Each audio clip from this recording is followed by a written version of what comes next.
When making a 90-degree turn using flexible metal conduit, it's very important to use an approved connector that is designed specifically for flexible metal conduit. Garvin Industries squeeze connector are one of the fastest and easiest ways to do this.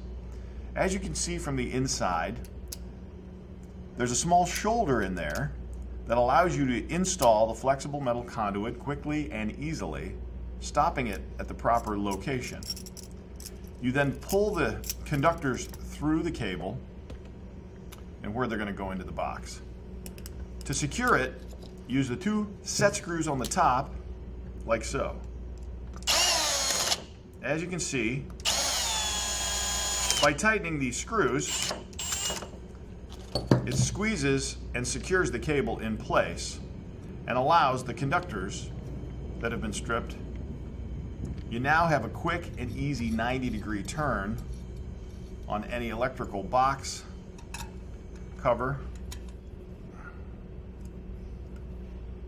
Perfect secure 90-degree bend, wires in the box.